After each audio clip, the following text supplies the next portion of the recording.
Bonjour à toutes, bonjour à tous, je m'appelle Florian Lanière, je suis photographe.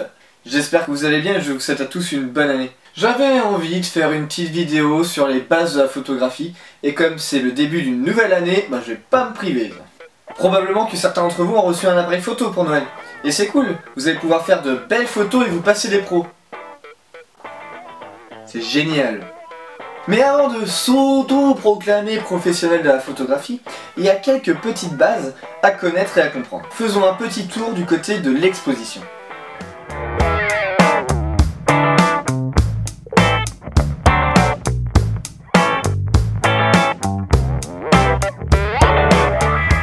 Les appareils photo actuels sont excellents. Le souci, c'est que si vous avez envie de persévérer dans la photographie, il faut abandonner le mode automatique. Le souci, c'est que si vous vous êtes procuré un boîtier hors de prix pour en exploiter que 1/10 de ses capacités, ça vaut clairement pas le coup. Exemple, faisons un petit test comparatif, faisant se battre. Mon premier appareil photo, un compact de chez Lumix, et mon boîtier actuel, le 600D de chez Canon. Il reste à préciser pour les différents points de comparaison que la lumière est constante, l'angle de prise de vue reste le même pour les deux boîtiers, et tous les deux sont réglés sur une focale de 50 mm. On constate bien sur ces images que le rendu est approximativement similaire, comparé à une différence de prix qui, elle, se fait un peu plus ressentir là tout de suite. Ceci est dû au fait que les deux appareils ont calculé exactement le même taux de luminosité contenu dans la pièce, et ont tous seuls calculé la même ouverture, et le même temps d'exposition. Un peu con pour un boîtier hors de prix quand même. Au fond, que les appareils photo calculent l'exposition tout seul, c'est bien. Sauf que quand vous voulez faire vos paramètres et qu'ils calculent tout seul, ça peut devenir embêtant. Exemple, vous voulez prendre en photo un ciel nuageux, un beau coucher de soleil. Lui, il va calculer qu'il n'y a pas assez de lumière, donc du coup, il va faire ses réglages de sorte à ce qu'on voie bien dans la scène ambiante. Sauf que nous, on s'en contrefout, ce qu'on veut c'est les nuages et le soleil. Avec le mode automatique, le souci c'est que ça va être plutôt compliqué d'obtenir ce que vous voulez. C'est là que ça commence à devenir un peu emmerdant quoi. Et bien heureusement sur la majorité des appareils photo, vous avez d'autres modes à votre disposition. Le mode automatique, mais bon, lui, faut le virer. Le mode manuel et les modes semi-automatiques. Je veux bien sûr parler du mode priorité à l'ouverture, AV, le mode priorité à la vitesse, TV, qui n'a rien à voir avec le fait de brancher son appareil photo sur la télé. C'est clair? Et le mode P. Or pour le mode P, je vais pas me prononcer. Le mode P c'est priorité à l'exposition. Ça se rapporte à un mode automatique. Sauf que... Mais qu'est-ce que c'est quoi dis donc que l'exposition, me direz-vous? C'est tout simplement la quantité de lumière qui est contenue dans votre photo. Pour faire un petit peu le tour des extrêmes, prenons cette photo de moi. On parle d'ici d'une photo bien exposée. Bon, en même temps, il s'agit d'une photo faite avec mon iPhone, donc à la limite, c'est pas grave. Lorsque votre photo est sous-exposée, elle est sombre, je reste dire noire, dit limite qu'elle est bouchée. Alors là, pour faire simple, quand c'est bouché, c'est mort, y a plus rien à faire, c'est tout noir. Abéné.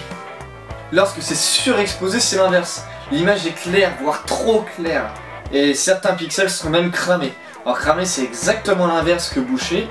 C'est dû à la surexposition du capteur, et là les détails sautent, les dégradés n'existent tout simplement plus, et c'est blanc quoi, c'est tout blanc. Ce qui est important à comprendre, c'est que pour qu'une photo voie le jour, il faut qu'une certaine quantité de lumière parvienne au capteur. Sauf que quand l'image est bouchée, les pixels n'ont reçu aucune lumière, c'est-à-dire que les pixels à vie resteront noirs. Ils sont morts. A l'inverse, lorsque c'est cramé, là les pixels ont reçu trop de lumière. Et là ils sont totalement blancs, ils sont opaques. Et ils sont également morts.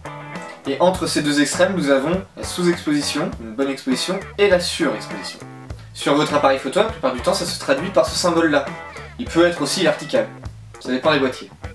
Lorsque la petite aiguille qui se balade se trouve être sur la droite de l'échelle, l'image est relativement sombre, elle est en négatif, elle est sous-exposée. Lorsque l'aiguille est au milieu de l'échelle, l'appareil photo considère que l'image est bien exposée.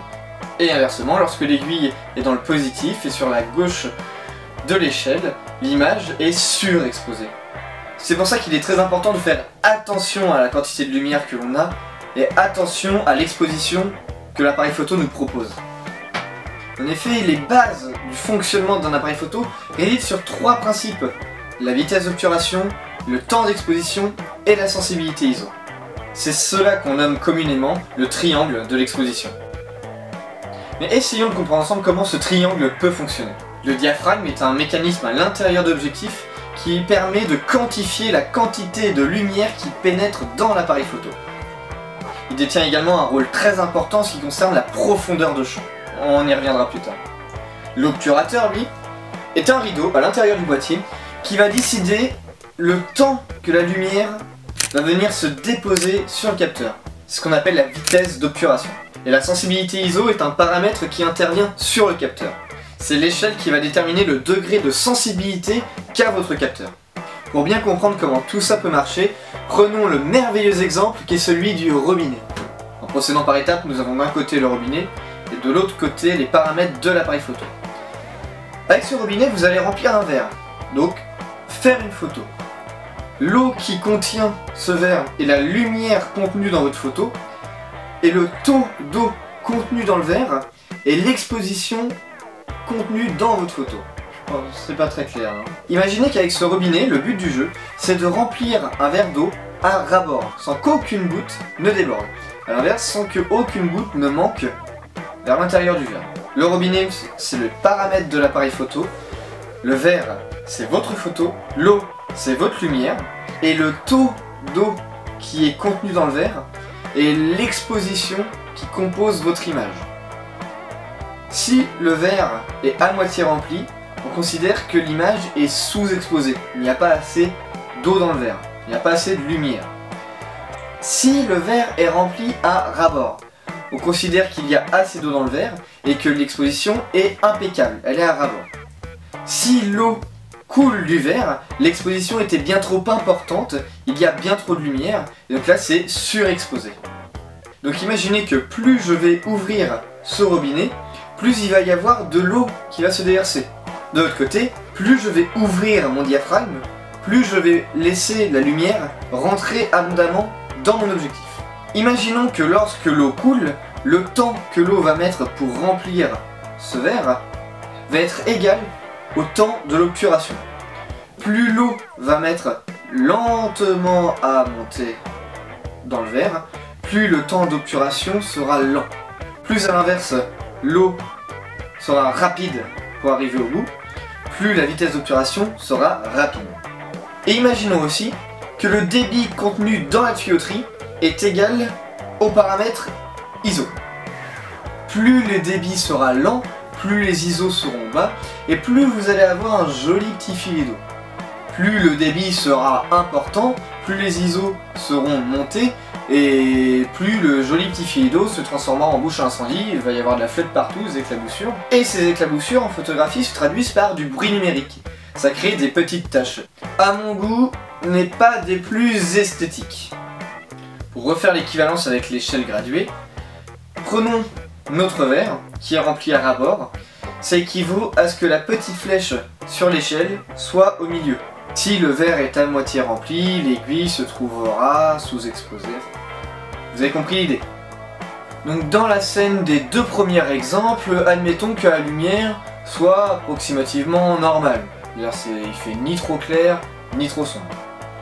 Donc pour ça, nous allons régler déjà l'ISO aux alentours de soit 200, soit 400, quelque chose comme ça. Pour remplir mon verre de manière efficace, il va falloir que j'ouvre le robinet. Si une grande quantité d'eau va venir se déverser dans le verre.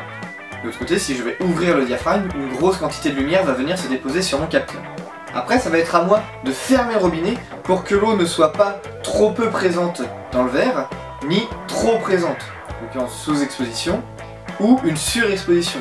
Je vais devoir jauger la rapidité de sorte à ce que l'eau arrive à ras-bord de mon verre. Pour l'obturateur, je vais devoir jauger la rapidité de sorte à ce que l'aiguille soit au milieu de l'échelle. Admettons pour la vitesse d'obturation que j'ai envie d'avoir une large profondeur de champ. Ça veut dire qu'il va falloir que je ferme mon diaphragme pour avoir la profondeur de champ désirée. Donc pour revenir au verre, je vais ouvrir très peu le robinet. Il va falloir donc que je laisse plus de temps à l'eau pour s'écouler gentiment et obtenir l'exposition la plus parfaite. Encore une fois, ni trop peu et ni trop de trop. Pour l'appareil photo, le diaphragme, je le referme, peu de lumière rentre, je vais laisser l'obturateur laisser le temps à la lumière de venir s'imprimer sur le capteur. Pour le troisième exemple, imaginons que nous faisons de la photo en concert, dans une salle. Donc la luminosité est très basse. Par rapport au robinet, admettons que le débit soit très faible. Mais faible nativement, c'est pas nous qui l'avons choisi. Je vais ouvrir mon robinet à fond, mais peu d'eau va venir s'écouler. Il faudrait pour cela que je laisse l'obturateur monter gentiment.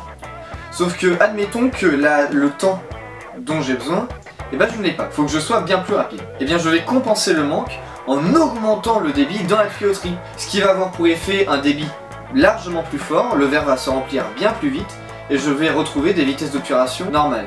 Avec l'exemple d'appareil photo, le diaphragme, vous le faites exploser, vous le mettez à F1.2, tiens, on n'a pas peur. Sauf que votre vitesse d'obturation est difficilement ajustable en dessous de 1/50e de seconde. Plus lent, ça va être chaud. Et malheureusement, votre image est déjà super sombre. Donc pour cela, nous allons augmenter l'échelle de l'ISO. Nous allons la passer par exemple de 200 à 1600. Et là, le débit de lumière va être bien plus intense et on va pouvoir retrouver une vitesse d'obturation bien plus rapide. Mais comme je l'ai dit tout à l'heure, plus le débit contenu de la tuyauterie sera forte, plus l'eau qui s'écoulera dans le verre fera des taches. Ça va goûter de partout, ça va être dégueulasse. Pour la photo, c'est exactement la même chose. Plus les ISO seront hauts, et plus le risque de bruit numérique se fera sentir. J'essaye d'éviter la plupart du temps ce qui me concerne. On peut pas toujours faire son jeu. Donc ok, appareil flotte, des robinets, on fout de l'eau partout. Mais en quoi ça me concerne? Eh bien justement, en comprenant ces principes fondamentaux qui font une photographie, vous pourrez délaisser et mettre définitivement au placard cette saloperie de mode automatique. Non, je ne suis pas énervé. Vous pourrez par la suite entièrement vous consacrer à des clichés et à des compositions qui vous est propre. C'est pas que le mode automatique ne peut pas le faire, c'est qu'il va pas savoir quand est-ce que vous allez vouloir faire telle ou telle chose. Avoir une faible ou large profondeur de champ, avoir beaucoup ou peu de débit. Il va sélectionner ce paramètre tout seul et vous n'avez pas besoin d'un réflexe numérique pour faire tout ça. Un simple téléphone suffit. Malgré ce que je viens de vous expliquer, si vous ne vous sentez pas d'attaque pour directement enquiller sur le mode manuel, utilisez les modes semi-manuels. Vous avez à votre disposition, et même sur certains compacts, le mode AV, le mode TV et le mode P. Bon, là je le dis tout à l'heure. Le mode priorité à l'ouverture va vous permettre de gérer de A à Z l'ouverture de votre diaphragme et par conséquent de jauger plus ou moins de lumière qui rentre dans votre appareil photo ou alors de doser la profondeur de champ qu'il y aura dans votre photo. Avec le mode AV, vous pourrez choisir si oui ou non votre profondeur de champ sera large, comme ceci, ou si à l'inverse, votre profondeur de champ sera réduite, comme cela. Le mode priorité à la vitesse, lui, va vous permettre de doser le temps que va mettre votre photo à se prendre. Encore une phrase difficile. Si vous êtes sur de la photo sportive par exemple, vous pourrez jauger si oui ou non vous arrêtez l'instant, comme ceci, ou si justement vous avez envie d'avoir de beaux filets autour du décor, comme cela. En mode automatique, il aurait galéré. Et lorsque vous sélectionnerez un des deux modes, libre à vous de choisir si les ISO seront sélectionnés par appareil photo en mode automatique, soit vous lui dites non, moi je veux que tu t'arrêtes à ça, après je me débrouille. Vous pourrez ainsi poursuivre votre projet et laisser libre cours à votre imagination. Pour ce 15 janvier, je vais en profiter pour faire la promotion de mon site internet qui vient enfin de sortir. Le lien sera dans la description de la vidéo, par là ou par là. Vous pouvez y trouver en page d'accueil Home. C'est moi. Vous pouvez retrouver une catégorie mariage parce que je fais les mariages, je fais les prestations de mariage. Un onglet portrait, je me consacre au portrait. J'aimerais bien approfondir ce type de shooting. Une catégorie animaux, parce que ça c'est un rêve de gosse de pouvoir prendre des animaux en photo. C'est enfin réalisable. Une catégorie concert, je suis toujours fidèle aux meilleures scènes. Une catégorie sportive, parce que à défaut d'être un gros lard et de ne pas aimer faire de sport, et bah détrompez-vous, la photo sportive c'est en soi un sport. Un onglet consacré à la numérisation parce que en parallèle je numérise et je restaure de vieux diapositives, de vieux films argentiques. Et à côté de ça je numérise aussi des cassettes vidéo, des VHS, des mini DV. Ça viendra un petit peu plus tard dans l'année, mais je m'y consacrerai quand même. Vous y retrouverez aussi un onglet pour me contacter, un onglet le photographe pour savoir qui je suis et voir d'autres de mes photos, et les actualités, quand il y en aura. N'hésitez pas à me rejoindre sur ma page Facebook, je n'ai pas Twitter mais j'ai un compte Instagram, et n'oubliez pas de vous abonner à la chaîne de EW Pictures. C'était Florian Agnard et je vous dis à bientôt pour une prochaine vidéo.